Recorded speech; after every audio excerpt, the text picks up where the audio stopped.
If you enjoy this video, please like and subscribe. Andy Griffith tackles Salvage. Andy Griffith stars as Harry Broderick. Salvage 1, the ABC series starring Andy Griffith as a wheeler-dealer scrap man dedicated to doing the impossible as long as there's a challenge to meet, moves to a new Sunday 8 to 9 p.m. time slot on June 10th. And, although the show does not appear on ABC's recently announced fall schedule, it will resume production this summer in order to be ready to rejoin the network schedule in the near future. All this is good news to Andy Griffith, who likes the series and has been quietly confident about its success since it went on the air earlier this year. I particularly like the fact the show is action and adventure, but without violence and with a lot of humor, he explains. And my character, Harry Broderick, is a successful proprietor of a scrap yard who does not believe in the word impossible. He teams up with a beautiful young explosives expert, Trish Stewart, and a handsome young ex-astronaut, Joel Higgins. Harry is a man with a dream, Andy explains. He is the catalyst who makes the wildest schemes possible, whether it's salvaging Apollo hardware from the surface of the moon or searching the globe for near-extinct dwarf spider monkeys priced at $30,000 each.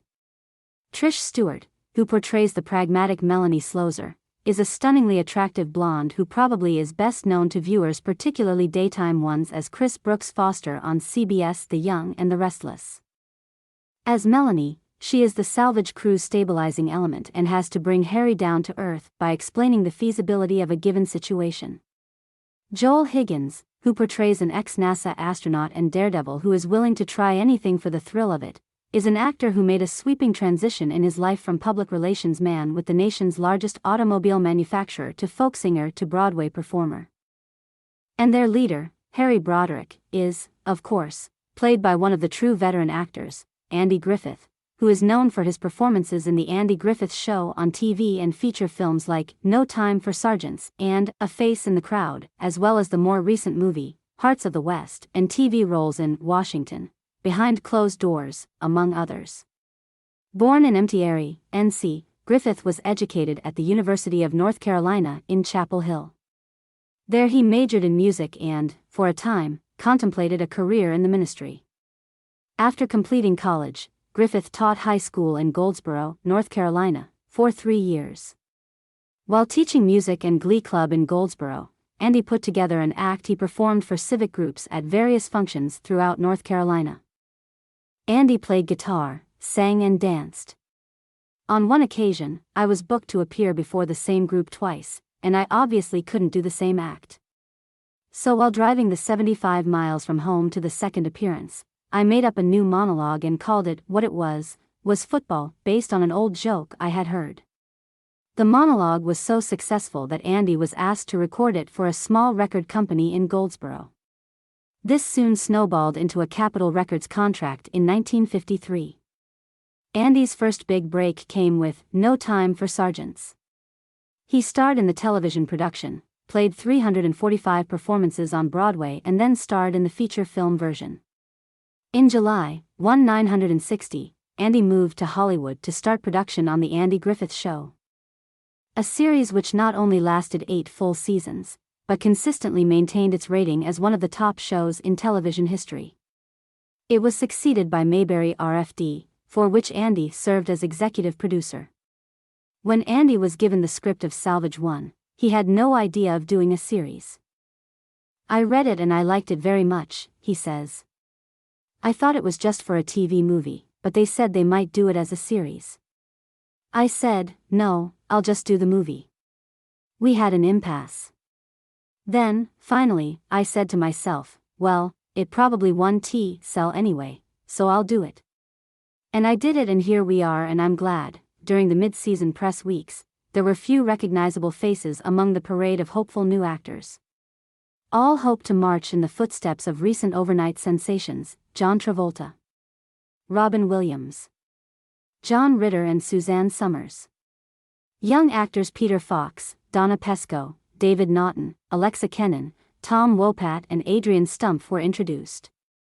And suddenly, Andy Griffith, a familiar face in the crowd of unknowns. Andy Griffith ruled as the amiable sheriff of Mayberry for 8 seasons in The Andy Griffith Show. But success is fickle, as Andy knows.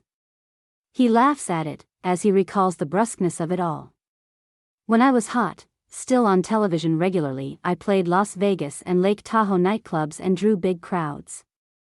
Then I went off the air and went back to those same places, and you could have shot a cannon off in the room. I had 2 more weeks to play on a contract at Caesar's Palace, and I let them off the hook, Andy revealed. Sal, he expects he might have a chance to go back to Las Vegas since he has returned to the weekly TV grind. As the star of an ABC series titled Salvage, he plays the head man of a unit that can do anything, including bringing back a faulty spaceship stranded on the moon, or moving glaciers from the frigid north to a southern point to stamp out an uncontrollable forest fire. It has had moderate numbers in the ratings. Author Jerzy Kosinski was preparing Reddit 6 or 7 years ago, and went after it, Griffith reveals. I went to Jerzy's house in New York, and he told me I was the only man in America who could play it, and hot damn, we got it. Time passed, and Griffith got no further word from the director. He picked up the trade papers, and read, to his bitter disappointment, that Peter Sellers was going to make the picture. I called Jerzy and all he said was that Sellers said on a television show in Britain that he wanted to do it, so he got it, Griffith recalls unhappily. He's had other cameo roles in major miniseries, playing a general, for instance, in From Here to Eternity, in one scene, and a Coast Guard commander in Roots, The Next Generations. It's important to the actor to keep busy and in front of the public. Anonymity is good, up to a point. I went to London and nobody knew me. I enjoyed it for the moment. Then I became concerned. Recognition becomes a way of life for the actor, he asserts. Danny Thomas once went to London, and when nobody recognized him, or paid attention to him, he started singing in the lobby of the Savoy Hotel. I remember Jim Nabors once landed at the airport in London, and nobody paid him any attention.